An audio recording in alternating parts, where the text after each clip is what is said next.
Guys, Iran पर जो हमला किया गया था और ईरान ने जवाबी हमला जो है इसराइल पर कर दिया है और बेहतरीन हमला किया है। इसराइल ने जो पहले हमला किया था वो बहुत दिलाना हमला उसने किया था और उसने पहले जासूस भेजे थे और ईरान का बहुत सारा नुकसान उसने भी किया है। लेकिन ईरान ने जो इसराइल पर अटैक किया है वो बहुत ही बड़ा अटैक किया है। अब जो है इसराइल को पता चलेगा। इसी खबर को जानते हुए आइए इमरान रियाज की ये खबर सुनते हैं और बाद में बात करते हैं। इसराइली इंटेलिजेंस ने जो इतलात फराम की, उनके बाद जो अटैक किया गया, ईरान इस किस्म का जो है वो एक्सपेक्ट नहीं कर रहा होगा कभी भी कि इतना बड़ा उनके लिए मुश्किल वक्त आ जाएगा कि उनके मिलिट्री जनरल्स मारे जाएंगे, ख़ास तौर पे उनके आर्मी चीफ, फिर पासदारान इनकलाब के जो सरबराह हैं वो भी, और दीगर दो बड़े इंपॉर्टेंट जनरल्स, बड़े कीमती साइंसदान, और फिर उनकी एटमी तनसीबात के ऊपर अटैक। ये सारा बौखला देने वाली चीज़ें थी और बड़ी खौफनाक चीज़ें थी। लेकिन ईरान को दाद देनी पड़ेगी।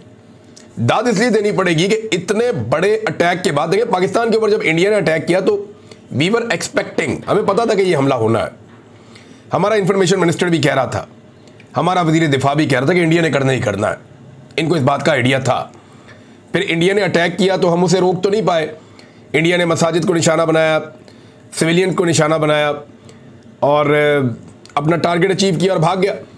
तो हमें जवाब देने में 4 से 5 दिन लग गए थे। पाकिस्तान को जवाब देने में 4 से 5 दिन लग गए थे। हालांकि हमारी पूरी फोर्सेस अल्हम्दुलिल्लाह वो महफूज थी, सलामत थी। हमें 4 से 5 दिन लगे जब हमने इंडिया को जवाब देना शुरू किया और फिर जवाब दिया। लेकिन दूसरी जानिब जब आप ये देखते हैं कि ईरान के अंदर इतनी बदतरीन सूरत हाल है कि उनका आर्मी चीफ शहीद हो गया है, पासदारान इनकलाब का जो चीफ है वो भी शहीद हो गया है, दीगर जो उनके इंपॉर्टेंट जनरल्स हैं वो भी शहीद हो गए हैं, उनके साइंसदान मारे गए हैं, स्ट्रेटजी बनाने वाले बड़े इंपॉर्टेंट लोग मारे गए हैं। इसके बावजूद 24 घंटों से पहले ईरान ने बड़ा तगड़ा जवाब दिया है। ईरान ने जवाब क्या दिया ये मैं आपको बता देता हूं। ईरान की जानिब से मिसाइल अटैक किए गए हैं और ये मिसाइल अटैक ईरान ने किए हैं इसराइल के मुख्तलिफ इलाकों में। जो मेन जगह अभी तक हमें पता चली हैं उनके अंदर तिल अल-बैब में अटैक किया गया, वजारत दिफा पे अटैक किया गया, फौजी तनसीबात के ऊपर अटैक किया गया, वजारत मईशत जो है वो इसराइल की उसके ऊपर अटैक किया गया, हीफा के कुछ इलाके हैं वहाँ पे अटैक किया गया।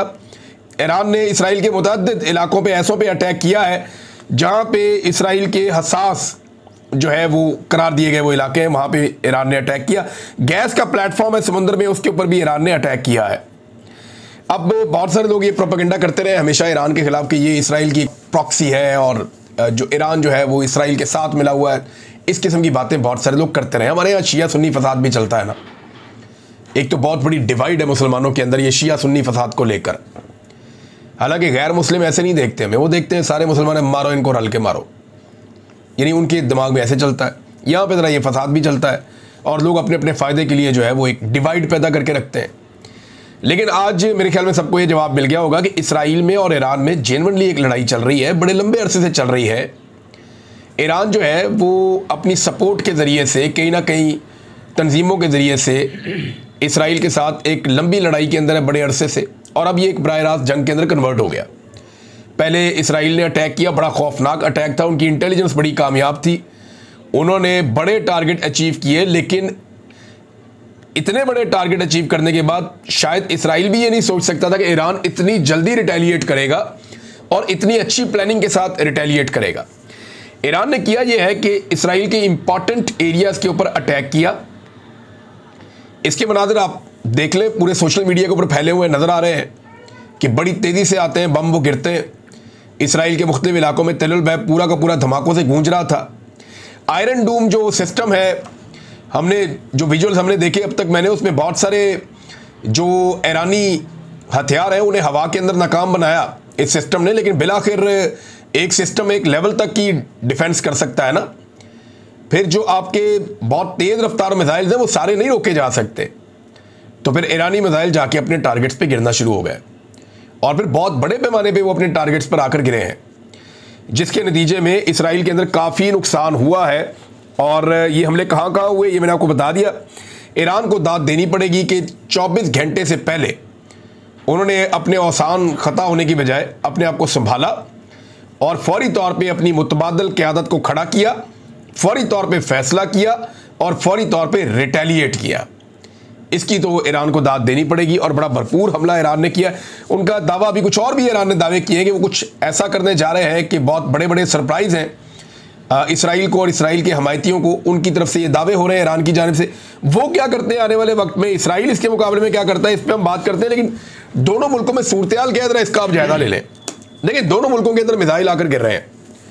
दोनों मुल्कों के अंदर जो है वो इस वक्त जानें ज़ाया हो रही हैं। यानी जो इंफॉर्मेशन आई है ईरान की मीडिया की जानिब से कि 70 से ज़ायद लोग शहीद हुए हैं। जो इंफॉर्मेशन आ रही है इसराइल से, वहाँ ज़ख्मियों की इतलात आ रही है। जो लोग वहाँ मारे गए उसके बारे में अभी तक कोई इतला नहीं है। लेकिन दोनों तरफ बड़ा फ़र्क है। ईरान में जो लोग शहीद हुए इसके बावजूद लोग सड़कों पे निकले हुए, लोग जश्न मना रहे हैं, अपनी फोर्सेज और अपनी हुकूमत को सपोर्ट कर रहे हैं कि खड़े हो, लड़ो, इनके साथ मुकाबला करें, हम आपके साथ खड़े हैं। तो ईरान में एक बिल्कुल डिफरेंट किस्म का जंगी माहौल बना हुआ है पूरे ईरान के अंदर। मसाजिद के ऊपर उन्होंने सुर्ख झंडे लगा दिए हैं, हर तरफ जो है वो दुआएं की जा रही हैं, हर तरफ जो है वो उनके जंगी नगमे चल रहे हैं। तो पूरी एक जंग की फिजा ईरान के अंदर बनी हुई है। इसराइल के अंदर जब आप मनाजिर देखते हैं वो इससे बिल्कुल मुख्तलिफ है और वो मनाजिर हम देख भी रहे हैं। सबसे पहले हमने ये देखा कि एक जगह पे गैदरिंग थी इसराइलियों की बहुत बड़ी, जैसे ही ईरान ने अटैक किया तो फिर भगदड़ मच गई। वो मनाजिर सोशल मीडिया के ऊपर मैं देख रहा था और लोग ये क्लेम कर रहे हैं कि ये जो मनाजिर हैं ये उस वक्त के हैं जब ईरान ने इसराइल के ऊपर अटैक किया। ये उस वक्त के मनाजिर है कि लोगों में भगदड़ मची है, लोगों ने एक दूसरे को भी नहीं देखा, लोग एक दूसरे के ऊपर चढ़ के भागते हुए निकले हैं कि हम किसी तरह अपनी बैरक्स के अंदर घुस जाएं। ये ज़ेरे ज़मीन बंकर बने हुए हैं इसराइल के अंदर। इसराइल ने अपने तमाम इंपॉर्टेंट शहरों के अंदर ज़ेरे ज़मीन बंकर्स बनाए हुए हैं और ये बड़े लंबे अरसे से इसके ऊपर काम कर रहे हैं। इन बंकर्स के विजुअल्स अभी हमने देखे हैं आज कि जो इसराइली इनके अंदर मुंतकिल हुए हैं फौरी तौर पे, तो अंदर से विजुअल्स आए हैं, बाहर अटैक हो रहा है तो ये लोग कंक्रीट के बने हुए बहुत बड़े बड़े बंकर्स जो ज़मीन के अंदर नीचे हैं, उनके जो पिलर्स हैं वो अगर आप देखें तो वो पिलर्स को देख के ऐसा लगता है कि जैसे पूरी इमारत है। एक एक पिलर जो है वो 10-10 फुट 12-12 फुट चौड़ा उसके अंदर पिलर है और बहुत बड़े बड़े डायामीटर के पिलर्स हैं जो बनाए गए हैं। तो बड़ा मजबूत कंक्रीट का स्ट्रक्चर बना के उसके नीचे वो अपने लोगों को महफूज करते हैं। तो एक तरफ ईरान के मनाज़िर हम देख रहे हैं, लोग खुले मैदानों में सड़कों में निकल आए और बाहर आकर अपनी फ़ौज को, अपने लोगों को बकअप कर रहे हैं और अपनी हुकूमत को कह रहे हैं कि ठीक है आप अटैक करें, हम आपके साथ खड़े। दूसरी तरफ जो इसराइली शहरी है वो फौरी तौर पे जो बाहर मौजूद थे वो उन्होंने भगदड़ मची, वो भागे हैं वहाँ से और उसके बाद वो अपने अपने बंकर्स के अंदर चले गए। बंकर्स के जो अंदर के मनाज़िर मैंने देखे वो बड़े हैरानकुन है। इन्होंने अंदर ऐसा ज़बरदस्त बंदोबस्त किया हुआ है और जो चीज़ें उसके अंदर हैं जो मैंने देखा वो मैं आपके साथ शेयर करता हूँ। एक तो अंदर AC चल रहे हैं, यानी ये गर्मी का मौसम है, इसके बावजूद अंदर AC चल रहे हैं, तो गर्मी वर्मी कोई नहीं है अंदर। बंकर्स के अंदर नीचे प्रॉपर इन्होंने बंदोबस्त किया हुआ है, बिजली का बंदोबस्त किया हुआ है कि उन्हें वहाँ लाइट मिल रही है, बिजली मौजूद है, उनका इंटरनेट भी चल रहा है, उनके मोबाइल फ़ोन्स भी काम कर रहे हैं, उनके टेलीफोन तारों वाले भी लगे हुए हैं। तो उन्होंने अपने बंकर्स के अंदर तमाम ज़रूरियात ज़िंदगी का बंदोबस्त किया हुआ था। बच्चों के लिए एंटरटेनमेंट भी है, बच्चे झूले वूले ले रहे हैं, चला रहे हैं और वो अंदर ही बंकर्स के अंदर ही। ये जनाब इसराइल की सूरत हाल है। ये लोग बाहर निकल के अपनी फ़ौज को बकअप नहीं कर रहे, देख नहीं रहे जंग को, ये अंदर चले गए नीचे अपनी जान बचाने के लिए। खाना पीना भी अंदर दस्तयाब है, लोग खा पी रहे हैं, आपस में बातचीत भी कर रहे हैं। कुछ लोग कुछ उनके नगमे हैं वो गा रहे हैं, कुछ लोग कोई रक्स है वो कर रहे हैं। बच्चों की इंटरटेनमेंट भी हमने उसके अंदर देखी, बच्चे क्या कर रहे हैं। तो इसराइल का और ईरान का दोनों का माहौल बिल्कुल मुख्तलिफ है।